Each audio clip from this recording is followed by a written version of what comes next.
Good evening.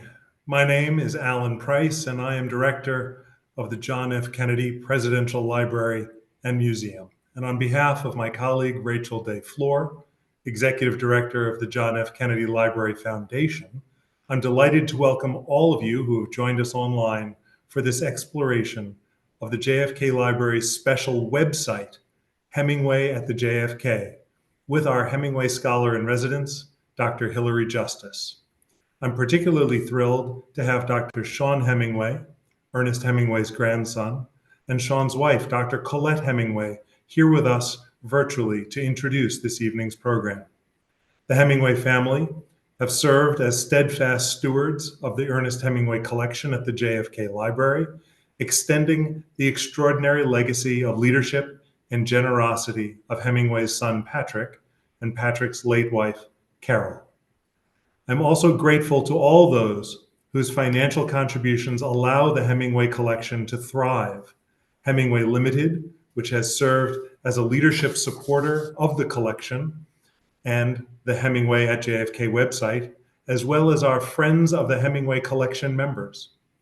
The Hemingway collection is a jewel of the JFK Library's arts and culture holdings. President Kennedy admired Ernest Hemingway and his work, and even cited Hemingway's definition of courage as grace under pressure in the beginning of his own Pulitzer Prize-winning book, Profiles in Courage. After Hemingway died in 1961, President Kennedy arranged for Mary Hemingway to return to Cuba to retrieve her late husband's belongings. A few years later, she offered Hemingway's papers, photographs, and selected mementos to Jacqueline Kennedy for inclusion in President Kennedy's presidential library. At the core of the JFK Library's mission is the belief that our history should be accessible to all, so that we can learn not just from the events of the past, but also from the voices, stories, and perspectives of those who lived it. This new website sits at the intersection of our work to expand public access to our holdings and our efforts to further President and Mrs. Kennedy's legacy of supporting the arts. I'm now pleased to welcome Drs. Sean and Colette Hemingway, who together chair our Hemingway Council. The Council raises awareness and support for this remarkable national treasure. Sean is the John A. and Carol O. Moran Curator in charge of Greek and Roman art at the New York Metropolitan Museum of Art. He is also an author who, in addition to his scholarly works, has edited several collections of Hemingway's short-form writings and a restored version of A Movable Feast. Colette is the writer of numerous scholarly works, a painter, and an accomplished piano player who authored In His Time, a study of the paintings Hemingway acquired during his lifetime within the context of his life and work. I will now turn it over to Sean.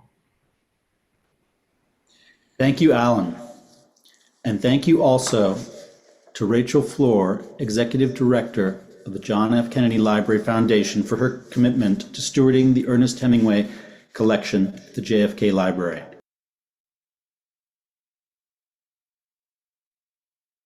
Thanks. Colette and I are so pleased to be with you this evening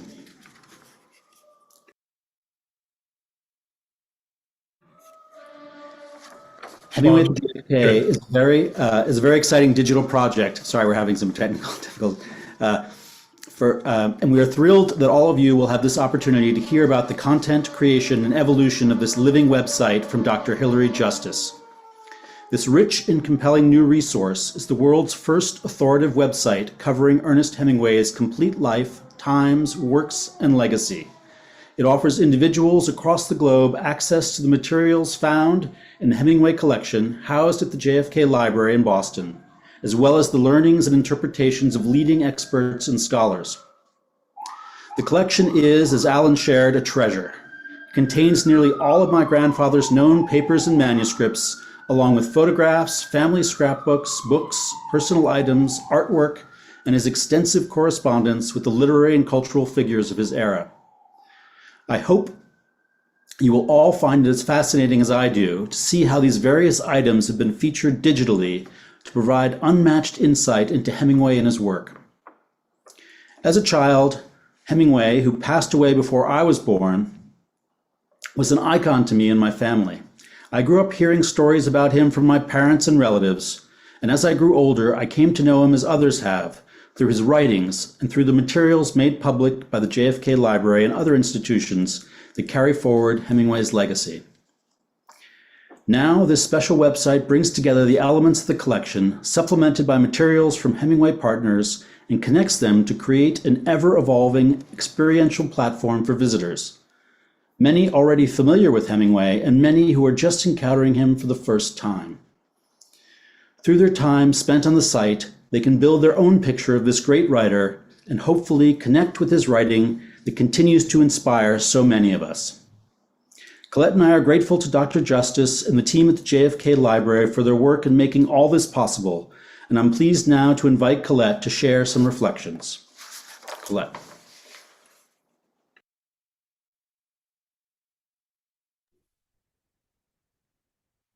I'm all set. Thank you, Sean, and thank you, Alan, as well. We are honored to be supporters and partners of the John F. Kennedy Library's work to expand access to the Hemingway collection for new generations of aspiring writers, for enthusiasts of American literature, and for scholars. Research in these materials is essential to anyone who attempts a definitive study of Hemingway and his writing. I share President and Mrs. Kennedy's belief that the arts are critical to our national spirit. They are the pulse of our nation, and they serve as a mirror to our society and human condition. Hemingway's writing serves as such a mirror, touching on themes like the importance of human connection and the vulnerability laid bare by war. The Hemingway collection at the John F. Kennedy Library is critical to anyone's understanding of Hemingway's lived experiences and their impact on his work. I am grateful to the international network of archives, museums, historical societies, and libraries that have partnered with Dr. Justice to provide written, textual, and audiovisual content, and to the scholars who have lent their proverbial pens to the site pages and shared their expertise in and varied perspectives on Hemingway's life and work. Dr. Justice's leadership in convening these expert voices is a particular point of pride for all of us. As a final note, I also invite all of you watching to take this opportunity to reach out to the Kennedy Library if you would like to learn more about the Hemingway collection, Dr. Justice's work, and how you could be a participant in our efforts to preserve and perpetuate Hemingway's legacy. Thank you all again for being here this evening. Ellen, I will now turn it back over to you to introduce Dr. Justice. Thank you so much, Sean and Colette, for so beautifully setting the stage for Dr. Justice's exploration of Hemingway at the JFK tonight. As we move on to the next part of our program, I invite you in the audience to share any questions you may have for Dr. Justice about the Hemingway collection and website. For the question and answer session, you'll see full instructions on screen for submitting your questions via email or on our YouTube page in the chat. I'm now pleased to introduce Hemingway Scholar in Residence, Dr. Hilary Justice, who has led the world of Hemingway at the JFK Library for the past 9 years. She is the author of several scholarly works on Hemingway, including The Bones of the Others, an analysis of the writer's creative process. She curated the JFK Library's permanent Hemingway exhibit and has served on the boards of the Hemingway Society, the Oak Park Hemingway Foundation, and on the editorial board of the Hemingway Review. We are grateful for her tireless work, creativity, and ingenuity in maintaining the library's position as a vibrant center for scholarship and exploration of Hemingway's life, work, and legacy. Thank you, Hillary, for being with us here tonight. Thank you so much, Alan, and thank you, Sean and Colette. It's a tremendous episode of excitement in my career to be able to share with you all sort of a guided tour, some of it public facing and some of it behind the scenes, as well as some history of the project Hemingway at the JFK. It all started as a very simple idea, which originated when I was a graduate student in 1994. I got this crazy idea that all Hemingway somehow connects to all other Hemingway. As I said, it's a very simple idea, but research at the JFK library, which I did as a master's student and as a PhD student, not only confirmed that all Hemingway connects to all other Hemingway. I mean, it only makes sense. Ernest Hemingway was a human being. But it also sort of drove home that I didn't know the half of it. This idea grew into my dissertation, which grew into The Bones of the Others, in which I did a lot of research into Hemingway's manuscripts and tried to suss out the creative process without transgressing into claiming that I knew what Ernest Hemingway was thinking. I don't, and I didn't. I have some pretty good guesses, but for sure, I knew what Ernest Hemingway was writing through the drafts, very many of them, particularly of his short fiction and also the longer work, The Garden of Eden. This became the book, The Bones of the Others, and the scholarly philosophy behind it, that sounds very, esoteric. But the scholarly philosophy behind it is an approach to writing that I called textual biography, and it privileges equally what a writer might be feeling in the moment of writing, but also whatever memories he had in that moment. And it's one of the ways that Hemingway achieves what he called the iceberg theory, which is very famous. And it basically says that the dignity of the movement of the iceberg is due to the fact that 7/8 of it is submerged underwater. This, of course, sent Hemingway detectives scrambling to try to decode what that 7/8 might be. If anyone is interested in that, I can only invite you to come do research in the Hemingway collection at the JFK Library. You can start with that question as early as 1994 and as late as 2024, still be excited and still curious about it. So The Bones of the Others then became the basis of the 2018 exhibit, the library's permanent exhibit that Alan mentioned, which is titled Hemingway, A Life Inspired. And although my father had this philosophy that every good idea ever imagined probably started out as a scribbled note on a bar napkin, in my case, it's actually a Post-it note. So what I will now share with you is an image of both the Post-its that became the exhibit, as well as what I had to leave out of the exhibit, which is shown in the bottom half of that stack of Post-it notes. The exhibit itself, I'll show you some images of it later, was limited to display on one side of a 60-foot hallway. And so I was so keenly conscious of having to leave so much out that I kept thinking, oh, there must be a way to share all this cool information and these photographs and these stories in addition to a physical exhibit. And of course, the logic insists not everyone can travel to Boston to see it. And we all, Alan, Sean, Colette, all of my colleagues at the JFK and all of my colleagues in Hemingway world, we all know that. It's not easy to get to Boston, and it gets more expensive every year. And so the notion of a microsite based on the website developed out of that idea.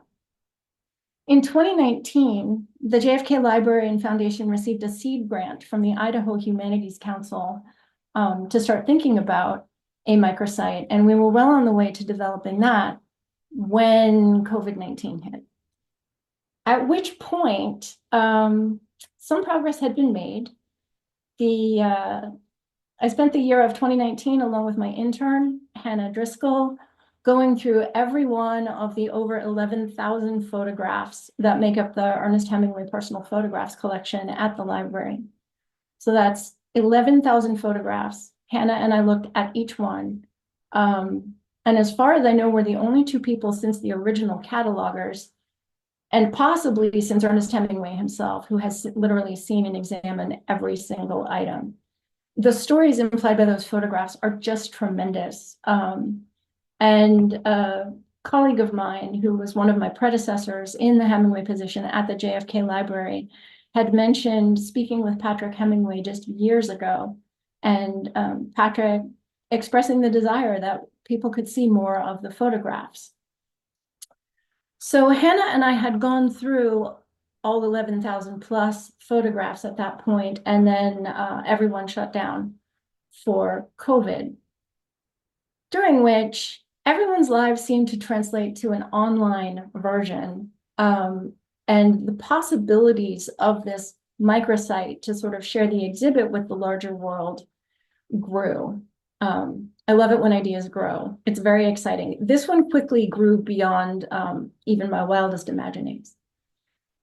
In 2021, we received the support not only of the JFK Library Foundation, but especially of Hemingway Limited, with an investment that allowed us to explore how to expand the original vision of an online exhibit into something much, much bigger.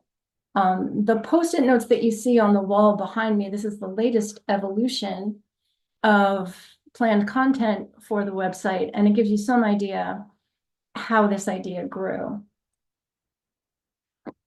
We spent the next 2 years, from 2021 to 2023, trying to translate that vision, and also in the development of a shared language in the internal tech team, which is comprised of Matt Malinowski, Jamie Richardson, and myself. We had to develop a shared language between a Hemingway scholar who did not speak tech at all, and some tech geniuses who didn't speak Hemingway yet. They do now. We developed a site architecture that married both the original content vision, i.e., how all Hemingway connects to all other Hemingway, within the technological possibilities of the existing jfklibrary.org website. And the team developed this original sitemap, which takes that Post-it wall and turns it into website architecture. So this is the map of the website that I'll be taking you through a fast guided tour of here in a few moments. But you can see, perhaps if the screen is big enough, that we had to develop a logo, Hemingway at the JFK, and we wanted to aggregate the public-facing work that all of the various departments at the JFK Library and Foundation do on Hemingway, as well as add completely new content that's driven by a robust database, which allows us to make all kinds of connections and allows site visitors to make their own connections. One of the things that I learned in my research is that if I was seeing approximately 75 connections amongst Hemingway's early short fiction and some of his later novels, and then his letters and photographs in the collection, if I could see 75, there were probably 50,000 more that a different human being could see. So we wanted to make that possibility open to everyone who's interested in or just curious about Ernest Hemingway. The project team started in the same 2-year period, gathering permission, because although the JFK Library Hemingway collection has a lot, it has over 90% of Hemingway's known papers. And as I mentioned constantly, so many photographs. We don't have everything. And so we started reaching out to other organizations, primarily the Hemingway copyright holders, the literary estate, other Hemingway institutions like the Community Library in Ketchum, Idaho, which has a wonderful special collections, the Oak Park Public Library in Hemingway's birthplace of Oak Park, Illinois, has wonderful small special collections. And in addition to other institutions as research led us there, including the Kansas City Star Archives, the Toronto Star Archives, the Toronto Public Library, the National Gallery, the Field Museum in Chicago that Hemingway visited as a child, the Imperial War Museums, which interestingly have some holding on Hemingway's wives, which I'll show you later, untold small local historical societies who would have just one fact that would blow our understanding of a moment in Hemingway's life, perhaps a photograph, perhaps a short story, just wide open. Private collectors who've been very generous in sharing their items with us. And finally, Oak Knoll Press, which published Hemingway's latest bibliography. And for those of you who don't know what a bibliography is as a book, it's a list of everything Hemingway ever wrote, and it's enormous, and it's very, very heavy. And this is the latest one. It's hundreds of pages long, and it is a list of all Hemingway publications. But Oak Knoll collected all of the first edition dust jacket images for Hemingway's works. If any of you have ever explored collecting Ernest Hemingway's works, you know that you can often find a first edition and possibly even afford it. But if it has a dust jacket on it, there is no way you can afford it. And Oak Knoll very generously allowed us to use these first edition dust jacket images to illustrate the website in ways that you will see very soon. So in 2023, we went into the major build. We worked extensively with developers, both front end and back end, designers, and also test audiences, because accessibility has been a focus of this website since the beginning. We readied the tech and the content for a very soft launch, basically to make sure that the tech worked about a year ago. Since then, content creation is ongoing. And most recently, this summer, we completed a site-wide accessibility audit and have made some tweaks to render the site even more accessible, to maximize its compatibility with assistive technologies, to make sure that the visually impaired have everything that they need to their advantage to be able to use the website, and also to be able to navigate not only using a mouse, but using the keyboard. So those are some of the latest improvements we've made to the site. Throughout the entire project, we've been driven by an editorial philosophy to provide authoritative, approachable, and accessible content on Hemingway's life, works, world, and ongoing legacy. And there's also one other challenge that I want to mention, which will become obvious to you when I show you the site in just a moment. Ernest Hemingway lived most of his life in the world of black and white photography. In addition, he was a writer, which meant he spent most of his life putting black letters onto white pages. It's a very black and white world. But Hemingway's world was in color. And so one of our biggest challenges, which we're continuing to address, is how to find color in a world that is artificially presented to us over 100 years after he was born in black and white. At this point, what I'd like to do is take you on a fast guided intro to the site as I sort out my text. And minimize the photograph so I can see it. So this is the landing page for Hemingway at the JFK. It is available at jfklibrary.org/Hemingway. This is where we have collected the public-facing work of various departments at the JFK Library, including events, exhibits, Friends of the Hemingway Collection, and of course the Penn Hemingway Award. And super important is the Ernest Hemingway collection itself, which Finding Aid has been available online for a very long time. And that is incredibly useful to scholars. We cannot live without it as scholars. However, not everyone can get to Boston.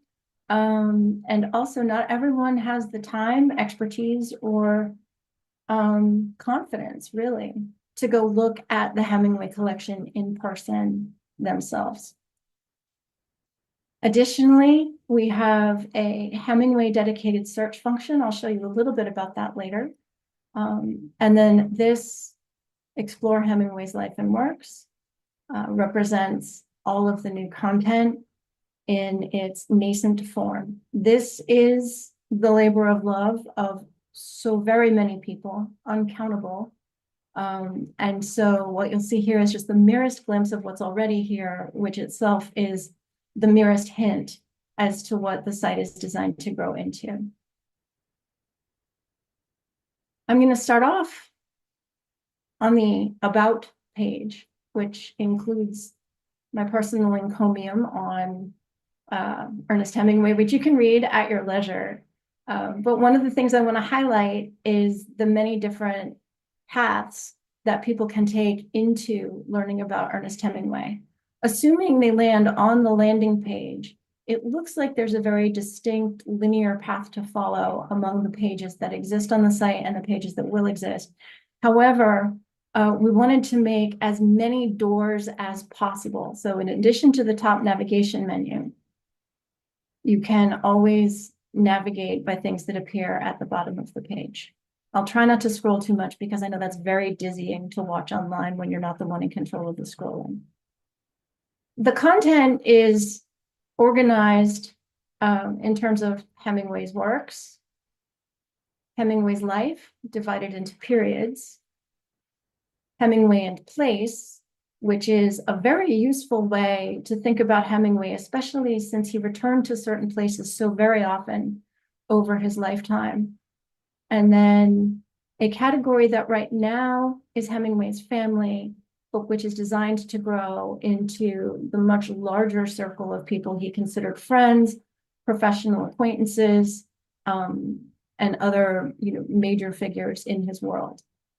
So what you're seeing here is just the beginning of what this will grow into. I'm going to take a moment to show you the search function, not so much because it's the very next thing that's important, but because if I don't mention it now, I don't know when I will. Our tech geniuses designed a Hemingway pages only search within the larger JFK Library website. There aren't a whole lot of pages live right now, but I wanted to show you some of the ways that the search function can be useful as people are thinking about Hemingway. Every page on the site is tagged with various bits of metadata, and the search allows you to filter for pages that are tagged with, for instance, Cuba. The search immediately filters to the pages that have the Cuba tag: Hemingway's children who spent time in Cuba, Hemingway's homes, Hemingway's siblings, because his little brother Lester arrived in Cuba for a visit at least once. And then the two of Hemingway's wives who were associated with his life in Cuba, Martha Gellhorn and Mary Welsh, and also finally the Nobel Prize. For this page, we had to design a Hemingway at the JFK icon, and we had to select these thumbnail images that capture something for those pages. The search function also allows you to search by relationship to Hemingway. Who are the people who inspired his characters? At the moment, the people pages are limited to family, including one fiance, because you cannot think about Hemingway's writings, especially A Farewell to Arms, without thinking of Agnes von Kurowsky. So one of the tags available to the content creators is character inspiration.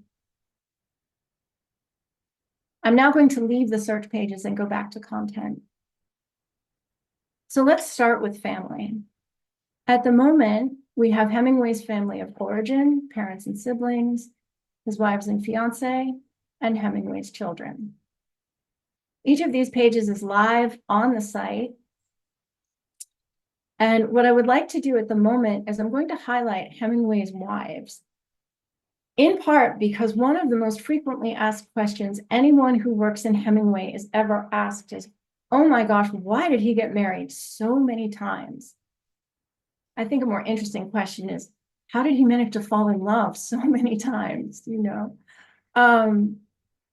in any case, one of the things that the website allows us to do is to share photographs from the collection that for whatever reason don't make it into the very limited number of photographs that can be shown in published works. So here is the delightful nurse, Agnes von Kurowsky, who inspired Catherine Barclay in A Farewell to Arms. Without making you too dizzy, I want to highlight mostly the images. Please do come back and read the text later. For images of Agnes, there aren't that very many of them in the Hemingway collection, but there are several in the Library of Congress's Red Cross collection. And the figure in the back, the nurse back there, Agnes, this was taken in the operating theater at the Red Cross Hospital in Milan, where Ernest Hemingway was treated. And if he wasn't operated on in that operating room, it was one very much like it. So we get to see Agnes in her professional capacity, which is a real treat. Some of the photographs that we show are from the collection itself, including one of Hemingway and Agnes at the hospital. And this is perhaps my favorite photograph of Agnes. If Hemingway himself didn't take it, and he may have, he was a pretty good photographer. It certainly shows the image of the young woman who captured his heart. Each of these detail pages has what we call a metadata box that will take you to a curated search results page. For instance, if I clicked on character inspiration, it would take us back to the search results that I just saw. There are related works on every detail page. And this is where you see the first edition book cover images that Oaknell so generally let us use. These are not currently active links. Some of them will be active fairly soon. Some of them will take a little bit longer. In addition to related works, there are related places. Most of these photographs for the places are from the Ernest Hemingway collection, and were, at least the Oak Park and the Northern Michigan photographs, were probably taken by Hemingway's father. The Italy image is a postcard. And then related periods of Hemingway's life. There's Ernest Hemingway in his hospital bed as a 20-year-old in Milan, Italy. And then at the very bottom of each detail page, there are links to archival holdings within the JFK Library Hemingway collection and the Agnes von Kurowsky collection for this page, as well as selected external resources. So our goal here is education. We would love it if people spent all of their time on our website, but there are some very cool websites that are equally important to facets of Hemingway's life. The other one, this is Hemingway's first wife, Hadley, his second wife, and Sean's grandmother, Pauline Pfeiffer, and the third wife, Martha Gellhorn, and the fifth wife, Mary Hemingway. For all of these, we tried to use photographs that were not commonly published in books. I'm going to take you to the Martha Gellhorn page very briefly. Again, to highlight some of the images from our collection, shown in context, but not really seen unless you happen to have months of time to spend in Boston in the Hemingway collection. This particular one was taken at the Finca Vigía, Hemingway and Martha's home in Cuba in about 1939. I think it's just lovely. This one is from Sun Valley.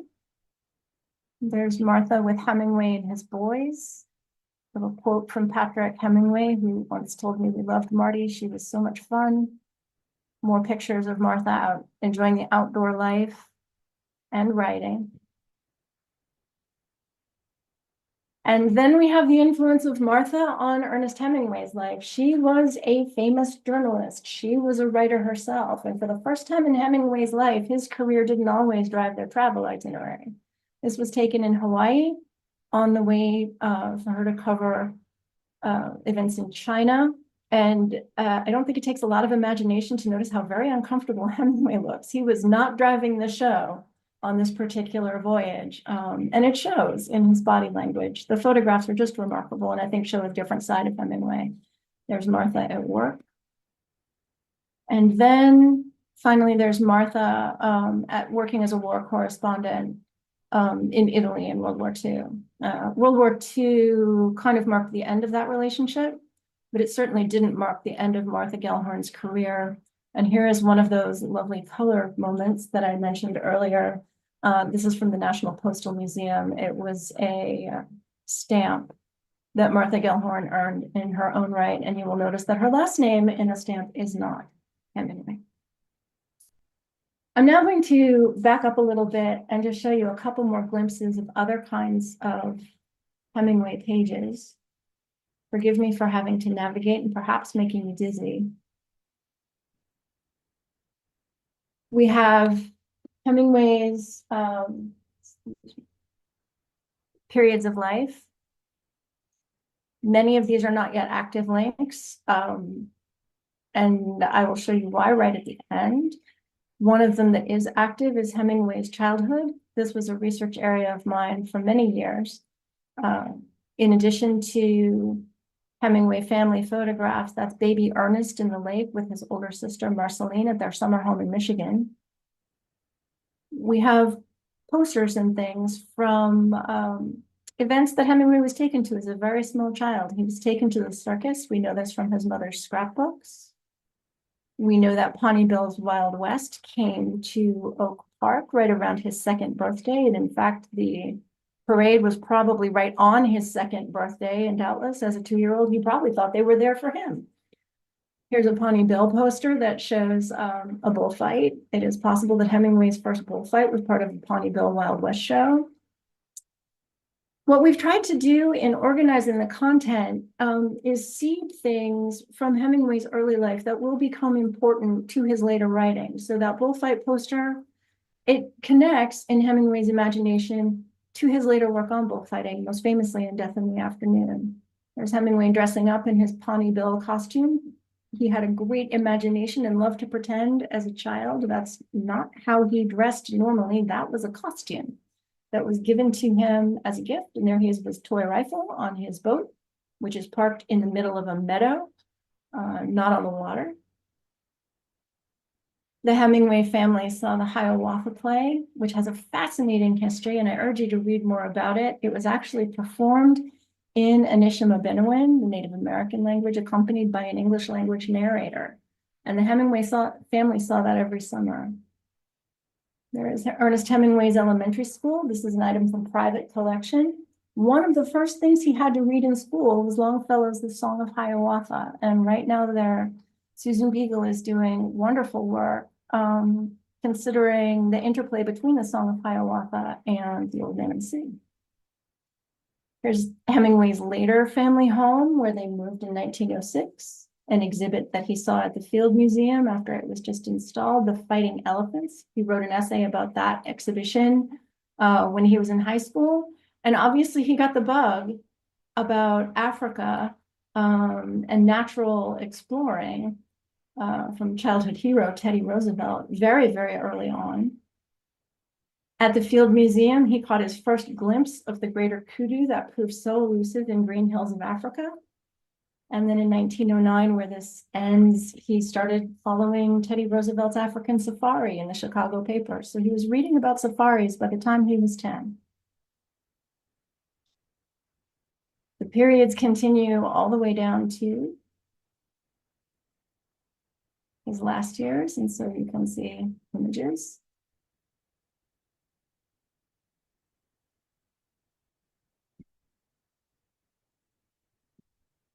Right now, the work of other scholars is featured in Hemingway in Place.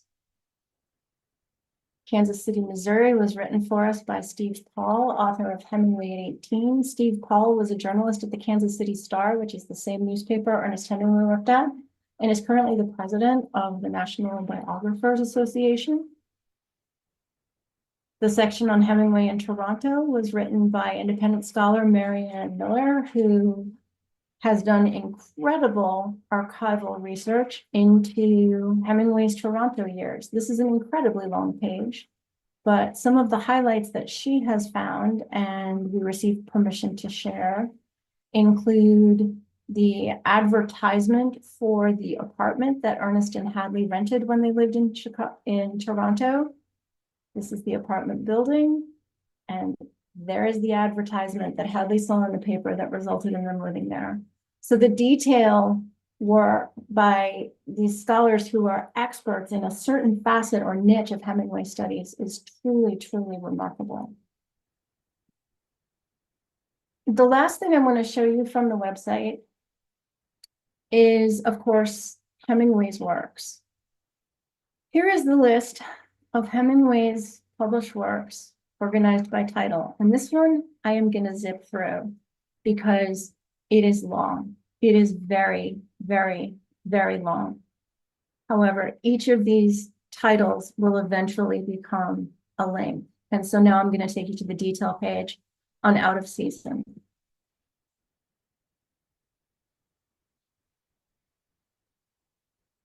Each of the pages on the works will begin with a section on reading the story.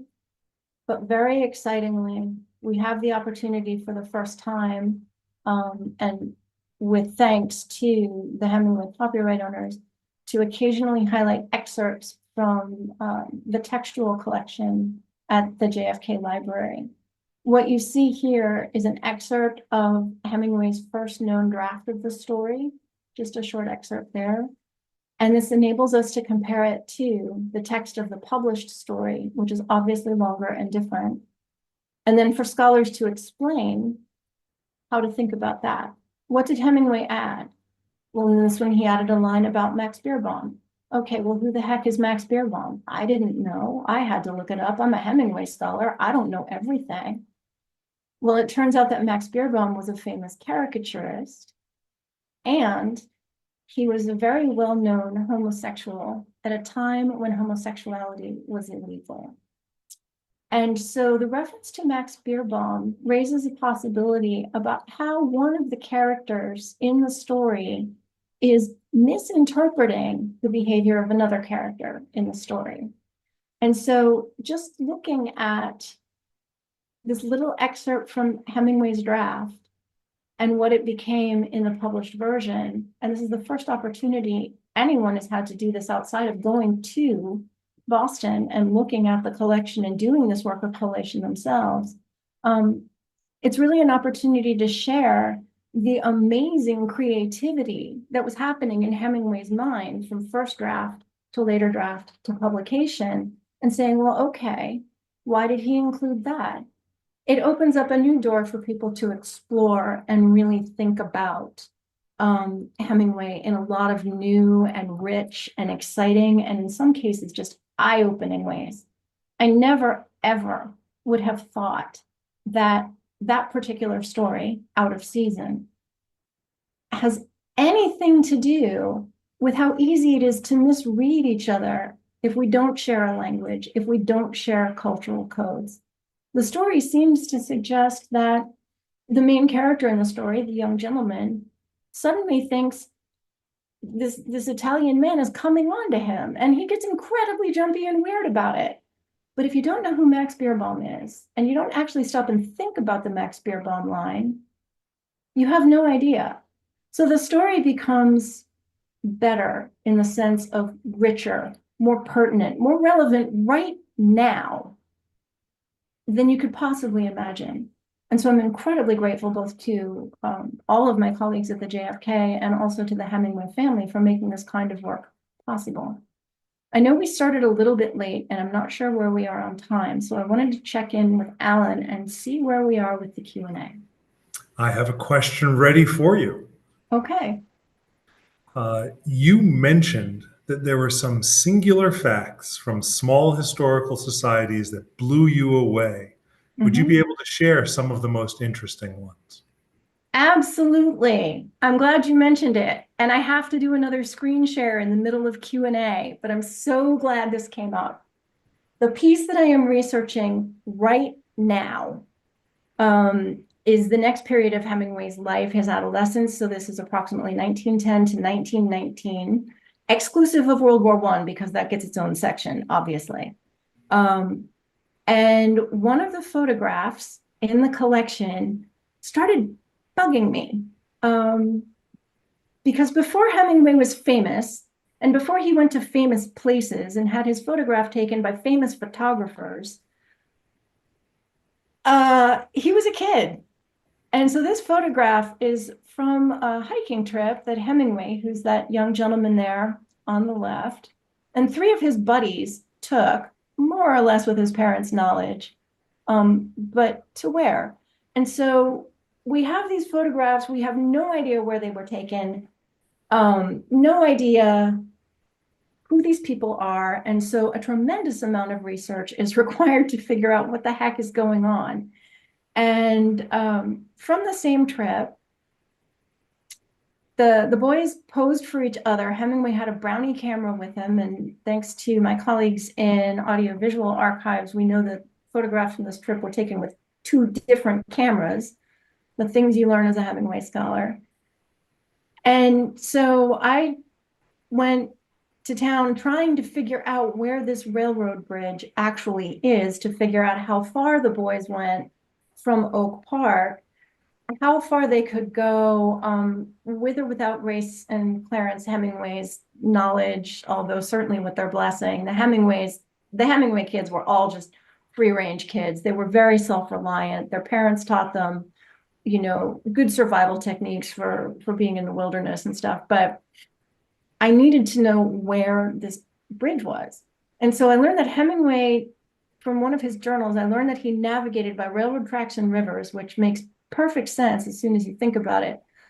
And I learned that there was a WPA project to take a composite of aerial photographs of the entire state of Illinois. And so I followed the river and the train tracks from Oak Park. I knew they'd gone south because it's obviously near a quarry. And then I started identifying railroad bridges. And this looked like a likely spot, which gave me the name of the railroad. And then I started emailing all of the local historical societies in around Summit, Illinois. And they turned me on to a bunch of railroad enthusiasts, and one of them had a picture of this bridge. So I can tell you that it is Bridge 9C. It is just east of McCook, Illinois, near Summit. And that quest took approximately a year and a half. But I am hugely grateful to the Summit Historical Society. Which means that Hemingway and his friends traveled about how far? Oh, not very far. Okay. Not very far. Initially, I had thought that they made it all the way down to Joliet, where there still is the Joliet prison. And I thought, wow, that would be something that, do they tell their parents? Summit is hikeable by the river and by the railroad tracks from Oak Park, Illinois. It's a long hike. It's probably 15 miles as the crow flies. Had they made it to Joliet, I would have had evidence that these boys were hopping the rails and riding the cars illegally. So I actually found out that Hemingway was perhaps less of a rule breaker than I romantically wanted him to be. But thanks to the Summit Historical Society, we were able to identify the bridge finally. Thank you. I have question number 2. Okay. I don't know that it's possible to choose, but do you have a favorite item from the collection? Something that strikes you the most and makes you feel deeply about the complexity of Hemingway's life? Absolutely, I do. And that would be? And if you'd asked me this question in 1994, when I first started working on Hemingway, and again in 1996, when I made my first trip to research in the Hemingway collection, it would be the handwritten manuscript for the story, Hills Like White Elephants. And the reason for that is on that manuscript, but nowhere in the published versions of the story, at the very end, there's a dedication. And Hemingway didn't dedicate his manuscripts really ever. It's the only one that I've ever seen. I haven't looked at all of them. There are thousands of pages in there, but I still have career left to do it. But at the bottom of the last page of the manuscript for Hills Like White Elephants, Hemingway wrote, "Manuscript for Pauline. Well, well, well." And I was like, okay, what? Wait a minute. Okay, first of all, who's Pauline? Sean, forgive me. At the time, I didn't know who Pauline was. Pauline Pfeiffer was Hemingway's second wife and Sean's grandmother. And research indicated that that story was written on their honeymoon. And I'm like, wait a minute. This is an absolutely brutal, terrible, awful story where this guy treats this woman just terribly. what kind of jerk was Ernest Hemingway, right, giving this manuscript to his brand new bride as some kind of like wedding present? Oh, he was terrible. Hemingway was awful. But then I went back and reread the story. And I was looking for the different emendations that Hemingway made. Both drafts of the story exist on this single paper, which makes sense. You write it all out, and then you go back and you tweak it, right? It's the way self-editing works. And if you look in the aggregate at the emendations Hemingway made on that manuscript, there is an entirely different way to read the story that I missed when I just read it in its published version. And that alternate reading is that the American man in the story changes his mind halfway through the story and actually stops browbeating the woman into doing something she really doesn't want to do. But he's poisoned his own words, because in the first half of the story, he's telling her, I don't want you to do it if you feel that way. I really do care about you. He's lying. But suddenly he realizes that she really doesn't want to do it. And so now he's toast, because halfway through the story, he's like, shoot, I've just used every single word falsely that I now want to use sincerely. How am I going to communicate the fact that I now understand to this woman who, on top of everything, has asked him to please stop talking? And he does it by moving their suitcases from one railroad track to the other railroad track. And then one of the emendations Hemingway adds after that movement is, she smiled at him. And the only other time she smiles in the manuscript, she smiles at a Spanish waitress. They're in Spain. She doesn't speak Spanish. She smiles at the woman to thank her. So her smiles mean thank you, which means I get it. Now, you don't have to read the story that way. The way I read the story the first time is an absolutely valid reading, but that dedication on that manuscript, it just didn't sit right with me. And so I spent like the next 4 years, literally, researching and trying to figure it out and trying to figure it out. And finally, I realized that Pauline could see the manuscript, realized the changes that Hemingway had made. And in a way, this manuscript is Hemingway smiling at his new bride. Thank you for making me a better person. I see it now. And what a glorious love story that is. So that manuscript is hands down my favorite item in the collection, and it has been for 30 years. Hillary, A, that was a marvelous, marvelous answer. B, I just want to say thank you for all the work you've put into this. This is a fascinating and just wonderful resource to make these works much more available to the public. And I certainly encourage any of you who go to the website, as it will continue to develop, to add your own insights. If you want to serve as a citizen archivist, if you will, if you spot things and you can add context and location and story to the narratives that are already there, we welcome your input. And sadly, that is all the time we have for this evening's conversation.